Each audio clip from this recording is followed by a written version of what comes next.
നമസ്കാരം, കൊട്ടാരക്കര മീഡിയയിലേക്ക് സ്വാഗതം. ബംഗ്ലാദേശ് ധാക്കയിലെ ഉത്തരമേഖലയിലുള്ള മൈൽസ്റ്റോൺ സ്കൂളിന് സമീപം തിങ്കളാഴ്ച രാവിലെ നടന്ന യുദ്ധവിമാന അപകടം സംബന്ധിച്ച വിവരങ്ങൾ പുറത്തുവിട്ട ദൃക്സാക്ഷികൾ. തിങ്കളാഴ്ച ഉച്ചയ്ക്ക് 1 മണി കഴിഞ്ഞ് ടേക്ക് ഓഫിന് തൊട്ടു പിന്നാലെയാണ് വിമാനം തകർന്നു വീണത്. 16 വിദ്യാർത്ഥികളും 2 അധ്യാപകരും പൈലറ്റ് ഫ്ലൈറ്റ് ലഫ്റ്റനന്റ് തൗക്കിർ ഇസ്ലാമും ഉൾപ്പെടെ 19 പേരാണ് അപകടത്തിൽ മരണപ്പെട്ടത്. 100-ലധികം പേർക്ക് പരിക്കേറ്റിട്ടുണ്ട്. ക്ലാസ് കഴിഞ്ഞ് അധ്യാപക മുറിയിലേക്ക് തിരിച്ചു വന്ന സമയത്താണ് ഒരു വലിയ പൊട്ടിത്തെറി ശബ്ദം കേട്ടത്. സംഭവിച്ചത് എന്താണെന്നറിയാൻ പുറത്തേക്ക് ഓടിയപ്പോൾ കാണേണ്ടി വന്നത് ഭീകരമായ കാഴ്ചയായിരുന്നു. തീപിടിച്ച ശരീരവുമായി ഭയന്നോടുന്ന കുട്ടികൾ. ഉടൻ വാഷ്റൂമിലേക്ക് ഓടി. പൊള്ളലേറ്റ വിദ്യാർത്ഥികളുടെ ശരീരത്തിൽ വെള്ളം തളിച്ചു. അപ്പോഴേക്കും തീയും പുകയും സ്കൂൾ മുഴുവൻ വ്യാപിച്ചിരുന്നു.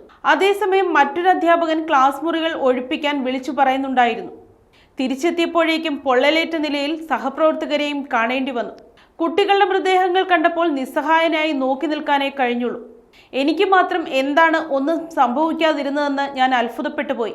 സംഭവത്തിന് ദൃക്സാക്ഷിയായ മൈൽസ്റ്റോൺ അധ്യാപിക പൂർണിമ ദാസ് തന്റെ ഫേസ്ബുക്കിൽ കുറിച്ചു.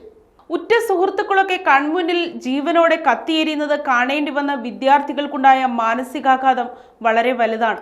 വിമാനം സ്കൂൾ കെട്ടിടത്തിൽ തട്ടി വീണത് എന്റെ കൺമുന്നിലായിരുന്നു എന്നാണ് പരീക്ഷ കഴിഞ്ഞ ക്ലാസ് മുറിയിൽ നിന്ന് പുറത്തു വന്ന ഫർഹാൻ ഹസൻ പറഞ്ഞത്.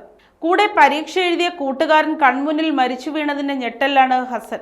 മറ്റൊരു അധ്യാപകനായ മസൂദ് താരിഖ് തന്റെ അനുഭവം ഓർമ്മിച്ചെടുത്തു.